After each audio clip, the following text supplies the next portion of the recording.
പ്രീത, രമ്യ, അങ്ങനെ ഒന്ന് രണ്ട് പേരുണ്ട്. അപ്പോൾ അവരുടെ വീഡിയോസുകൾ ഞാൻ കണ്ടിരുന്നു. എനിക്ക് കുറേ പേര് പേഴ്സണലായിട്ട് മെസ്സേജ് അയച്ചിരുന്നു, മമ്മി അല്ലെങ്കിൽ ചേച്ചി എന്താ പ്രതികരിക്കാത്തെ എന്നുള്ളത്. ഓക്കെ,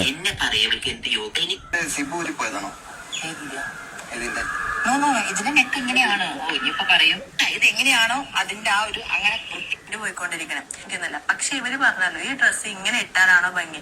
അല്ല, അതായത് ഈ ചേച്ചി ഇട്ടേക്കണ വസ്ത്രം ഉണ്ടല്ലോ അത് രേഷ്മ, പ്രീതയും രേഷ്മയാണ്. അപ്പം ഞാൻ ലീഗലായിട്ട് മൂവ് ചെയ്താൽ എന്തായിരിക്കും എന്നുള്ളത്. അപ്പം ഞാൻ എനിക്ക് പരിചയമുള്ള വക്കീലിനെയും പരിചയമുള്ള പോലീസ് ഓഫീസറിനെയും ഞാൻ വിളിച്ച് സംസാരിച്ചു. സോ ഇവർക്കെതിരെ ഞാൻ ലീഗലായിട്ട് മൂവ് ചെയ്യാൻ പോവാണ്. ആർക്കെങ്കിലും എന്തെങ്കിലും അഭിപ്രായം ഉണ്ടെങ്കിൽ കമന്റ് ചെയ്യാം. ഈ ചേച്ചി എനിക്കെതിരെ കേസ് എടുക്കാൻ വേണ്ടി പോവുകയാണ്.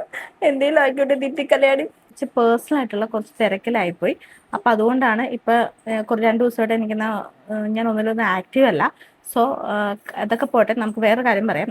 പിന്നെ വേറെ 2-3 പേരൊക്കെ ഉണ്ടെന്നാണ് പറയുന്നത്. അപ്പം അവർക്കെതിരെയും കൂടി കേസ് കൊടുക്കുന്നൊക്കെയാണ് പറയണത്. അതൊക്കെ നിങ്ങളുടെ ഇഷ്ടം. ഞാൻ ആലോചിക്കുന്ന വേറൊന്നുമല്ല, അങ്ങനെയാണെങ്കിൽ ഇവരിപ്പോൾ നിരത്തി പിടിച്ച് കേസ് കൊടുക്കേണ്ടി വരുമല്ലോ. എന്ന് വെച്ച് കഴിഞ്ഞാൽ ഇപ്പം എല്ലാവരും എടുത്തിട്ട് പൊരിക്കുന്നുണ്ടേ. പിന്നെ എനിക്ക് ഇതിനകത്തൊരു മറ്റൊരു വിചിത്രമായ കാര്യം തോന്നിയത് എന്താണെന്ന് വെച്ച് കഴിഞ്ഞാൽ, കേസ് കൊടുക്കാൻ നേരത്തെ മറ്റുള്ളവരുടെ അഭിപ്രായം കൂടി ചോദിച്ചിട്ട് കേസ് കൊടുക്കുന്നു എന്നൊക്കെ പറയുന്നുണ്ട്. എന്താണാവോ? എന്തായാലും ഓക്കെ.